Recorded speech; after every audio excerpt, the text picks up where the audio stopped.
ചെയ്തതിന്റെ ബാക്കി എവിടെ പോയി? ഒന്നും ഞാൻ ചെയ്തില്ല. ഭയങ്കര മാറുകയാണ്. ഹലോ, ഓണാഘോഷത്തിനുള്ള പിൻവിട്ടായിരുന്നോ? അതിന് ഓണം കഴിഞ്ഞല്ലോ. ആ കഴിഞ്ഞേ ഉള്ളൂ, 1 വർഷം മുന്നേ. എടോ അടുത്ത ആഴ്ചയാണ് ഓണം. 1 വർഷമൊക്കെ എത്ര പെട്ടെന്നല്ലേ പോയി. അതെ, നൊസ്റ്റാൾജിയൊക്കെ പിന്നായവർക്കാം. ഇപ്പൊ മോനാദ്യം കാശിറക്ക് കേട്ടോ. ഞാൻ അത് ഗൂഗിൾ പേ ഇട്ടേക്കാം. ഇട്ടേക്കണം. ഈ ഗൂഗിൾ പേ ചെയ്യാന്ന് പറയുന്നവരെ 5 പൈസക്ക് നമ്പർ തന്നാ പറഞ്ഞിട്ടുള്ളത്. ഞാൻ പറ്റിക്കത്തൊന്നുമില്ല, ഞാൻ ഇട്ടേക്കാം.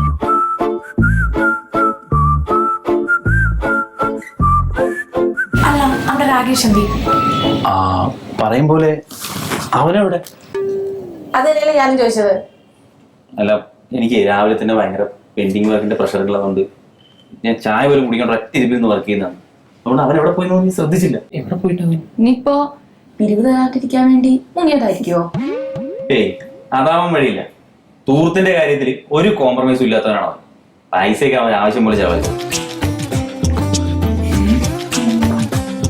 മായ, നീ ഫോൺ താഴെന്ന് വിളിച്ചു നോക്കിയേ. ഇവിടെ എവിടെയും എത്തിയിട്ടുണ്ടോന്ന് അറിയാലോ.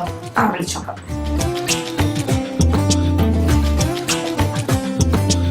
സ്വിച്ച് ഓഫാ. ഫോൺ സ്വിച്ച് ഓഫ് ആവാനാ? ഏയ്, ആഹാരം കഴിക്കാൻ മറന്നാലും അവന്റെ ഫോൺ ഒരിക്കലും സ്വിച്ച് ഓഫ് ആവില്ല. ചാർജ് എങ്ങനെ തീർന്നു കഴിഞ്ഞാൽ ചാർജ് ചെയ്യാൻ വേണ്ടി 2 പവർ ബാങ്കാണ് വാങ്ങിച്ചിട്ടുള്ളത്. അപ്പൊ ഇതെന്താ? എനിക്ക് തോന്നണതേ അവനെന്തോ അപകടം പറ്റി. ചുമ്മാ പേടിപ്പിക്കാതെ. ഞാൻ വെറുതെ പറഞ്ഞൊന്നുമല്ല, ഒരു കുഴപ്പമില്ലാതെ അവന്റെ ഫോൺ ഒരിക്കലും സ്വിച്ച് ഓഫ് ആവില്ല. അല്ല, അതൊക്കെ. അപ്പൊ ഇനിയിപ്പോ ആരെങ്കിലും മോഷ്ടിച്ചതാണെന്നുണ്ടെങ്കിലും സ്വിച്ച് ഓഫ് ആക്കി വെച്ചൂടെ അവർക്ക്? എന്തേലും അപകടം പറ്റിയാലും ഫോൺ ഓഫ് ആവുമല്ലോ. എന്റെ പൊന്നു മനു, ഇങ്ങനെ നെഗറ്റീവ് പറയല്ലേ. നിങ്ങൾ എന്തുകൊണ്ടാണ് നെഗറ്റീവായിട്ട് ചിന്തിക്കാത്തത്? നമുക്ക് എവിടെയും പോയി അന്വേഷിച്ചാൽ.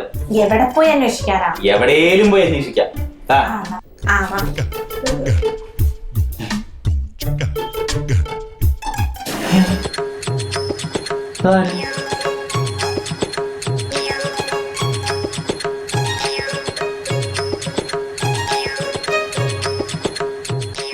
എന്താ മോനെ അങ്ങനെ ഒരു ചോദ്യം?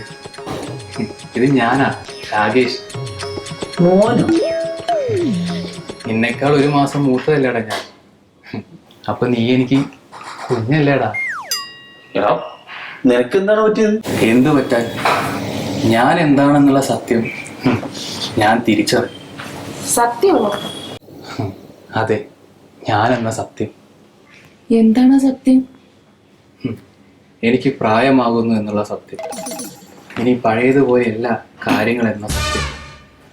പഴയതുപോലെ ചെറുപ്പക്കാരനായി അഭിനയിക്കാൻ പാടില്ല എന്നുള്ള സത്യം. പ്രായത്തിനനുസരിച്ച് പക്വത കൈവരിക്കണം എന്നുള്ള സത്യം. അങ്ങനെ ഒരുപാട് സത്യങ്ങൾ. സത്യത്തിൽ ഇവിടെ എന്താ നടക്കണം എനിക്കൊന്നും മനസ്സിലാവില്ല. നിനക്കൊന്നും മനസ്സിലാവില്ല. നീ കുഞ്ഞല്ലേടാ. ഇവിടെ ഒരു ആൾക്കൂട്ടം.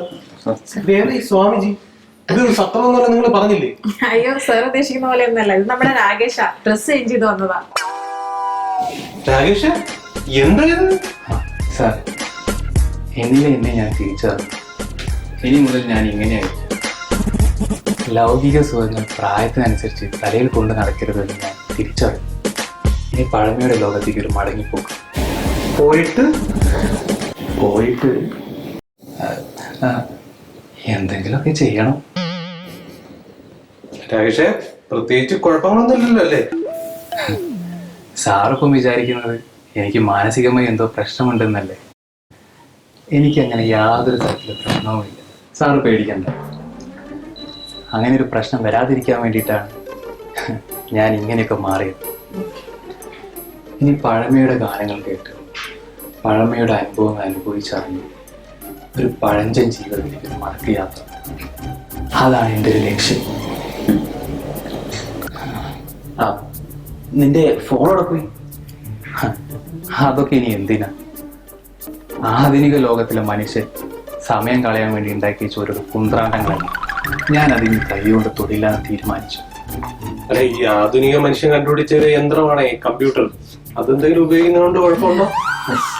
ഹേ, അതെന്റെ തൊഴിലുമായി ബന്ധപ്പെട്ട ഉപകരണമല്ലേ. ഞാൻ ഉദ്ദേശിച്ചത് നമ്മുടെ സമയം കൊല്ലുന്ന ഒരു ഉപകരണങ്ങളും ഞാൻ ഇനി ഉപയോഗിക്കില്ല എന്ന്. അത് നല്ലൊരു തീരുമാനമല്ലേ? അതെ അതെ അതെ, വളരെ നല്ല തീരുമാനം. രാകേഷ് ഒരു കാര്യം ചെയ്യും, ഇവിടെ ഇരുന്ന് ജോലി ചെയ്യും. ഞങ്ങൾ ഇപ്പൊ വരാം.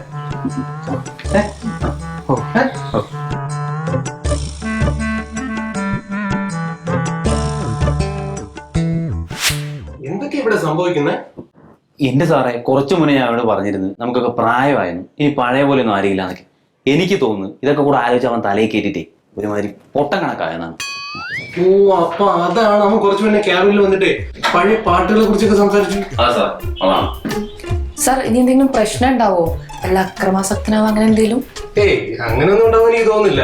ഇത് ആക്ച്വലി ഐഡന്റിറ്റി ക്രൈസിസ് ആണ്. എന്താ? അതായത് രാകേഷിന്റെ ഐഡന്റിറ്റി രാകേഷിന് തിരിച്ചറിയാൻ പറ്റാത്തൊരവസ്ഥയിലൂടെയാണ് അവൻ കടന്നു പോകുന്നത്. ആ, ഏറെക്കുറെ. അപ്പൊ അത് ആ ഐഡന്റിറ്റി തിരിച്ചറിയാനുള്ള ശ്രമങ്ങളായിട്ട് കണ്ടാൽ മതി ഇതൊക്കെ. പക്ഷെ നമ്മളിപ്പോ എന്താ സെർച്ച് ചെയ്യാ? ആ, നിങ്ങൾ മൂന്നുപേരും തൽക്കാലം ഒരു തീരുമാനത്തിലെത്തും. എന്നിട്ട് എങ്ങനെയെങ്കിലും രാകേഷിനെ തിരിച്ചുകൊണ്ടുപോകും. അടുത്ത ആഴ്ച ഓണാഘോഷമാണെന്ന് അറിയാലോ. ഇവൻ ഈ അവസ്ഥയിലിരുന്നാലേ നമുക്ക് പണി കിട്ടും. മനസ്സിലായോ? അപ്പൊ അതാണ് പ്രായം കൂടിയവരെ കല്യാണം കഴിക്കാൻ താല്പര്യം ഉണ്ടാകുമെന്നൊക്കെ അവൻ ചോദിച്ചത് അല്ലേ? ഇത്രയും വലിയ പ്രശ്നമെന്ന് അറിഞ്ഞിരുന്നെങ്കിൽ ഞാൻ വായും കൂടി ഉണ്ടായിരുന്നു. എന്തെങ്കിലും ചെയ്തല്ലേ പറ്റൂ. കൃഷ്ണ സാറ് പറഞ്ഞ പോലെ അടുത്ത ആഴ്ച ഓണാഘോഷമൊക്കെയാണ്. എന്ത് ചെയ്യും?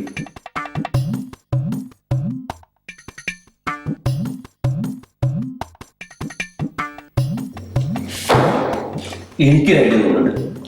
പക്ഷെ അത് വർക്കൗട്ട് ആവുന്നുണ്ടെങ്കിൽ നിങ്ങളുടെ ആരെയും കൂടെ സഹായം.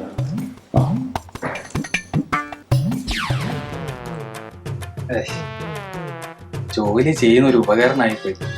ഇല്ലെങ്കിൽ ഞാനിത് കൈകൊണ്ട് തൊടൂലേ. ആ പഴയ പൊടി പിടിച്ച ഫയലുകൾക്കിടയിൽ ജോലി ചെയ്യുന്നൊരു സുഖം അതിനി ഒരിക്കലും കിട്ടില്ലല്ലോ. എടാ, നീ ഞാൻ പറ്റിയ ഫോണൊന്ന് ഓണാക്കി വെക്കോ? ഒരിക്കലും ഇല്ല. ലൗകികതയുടെ ആ ജീവിതത്തിലേക്ക് ഇനി ഒരു തിരിച്ചു പോകില്ല. ഓ ആയിക്കോട്ടെ, എന്നാ പിന്നെ എന്റെ ഫോണിക്ക് വിളിക്കുന്ന പെൺപിള്ളാരോട് ദയവേദിട്ട് എന്നെ ഒന്ന് വിളിക്കാതിരിക്കാൻ പറയണം. കട്ടി ഞാൻ മരത്ത് മോൻ എന്താ പറഞ്ഞത്? എടാ, ഏതോ ഒരു പെങ്കൊച്ച് കൊറേ നേരമായിട്ട് വിളിക്കുന്നു. രാകേഷേട്ടനെ വിളിച്ചിട്ട് കിട്ടുന്നില്ല, രാകേഷേട്ടനെ ഒന്ന് കിട്ടുവോ? ഞാൻ എന്താ പറയണ്ടത് നിനക്ക്? ഏട്ടനോ? ആ ഫോൺ പറഞ്ഞേ. ഇനി വിളിക്കുമ്പോ തരാം. ആ വിളിക്കുന്നു, നീ എന്താന്ന് വെച്ചാ ആയിക്കോ.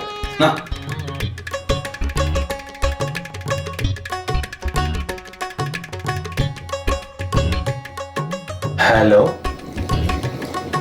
രാകേഷേട്ടാ, രാകേഷേട്ടൻ എന്താ ഇപ്പൊ ഫോൺ വിളിച്ചിട്ടൊന്നും കിട്ടാത്തേ?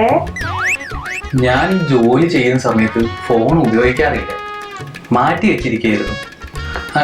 എന്താ അങ്ങനെ ചോദിച്ചത്? ആരാ അത്? ഞാനോ? ഞാനേ രാകേഷേട്ടൻ്റെ ഒരു വലിയ ആരാധികയാ. രാകേഷേട്ടൻ്റെ ഇൻസ്റ്റാ പോസ്റ്റ് ഒക്കെ കണ്ടേ ഞാനൊരു വലിയ ഫാനായിട്ടിരിക്കുക. ആണോ?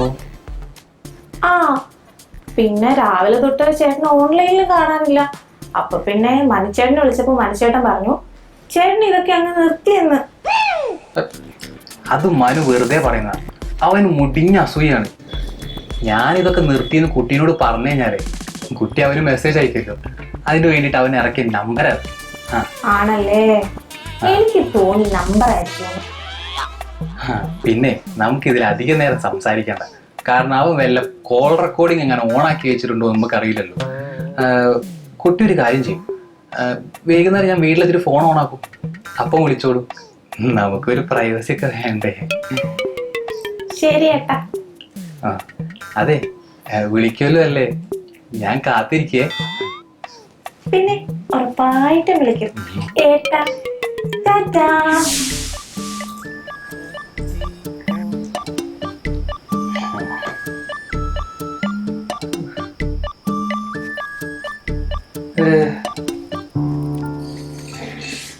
പഴമ മാങ്ങാത്തൊരി എല്ലാ ജനറേഷൻകാർക്ക് രാകേഷ് മാസം.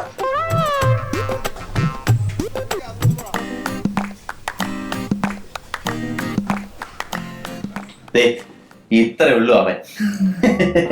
ഇപ്പൊ പ്രശ്നങ്ങളൊക്കെ പരിഹരിച്ചില്ലേ? ഇനി അടുത്ത ആഴ്ച അടക്കം പോണ ഓണാഘോഷ പരിപാടികളുടെ തിരക്കിലേക്ക് പോയിക്കോളൂ. നോക്കണ്ട, പൈസ ഞാൻ ഗൂഗിൾ പേ ഇട്ടേക്കാം. ജാവോ.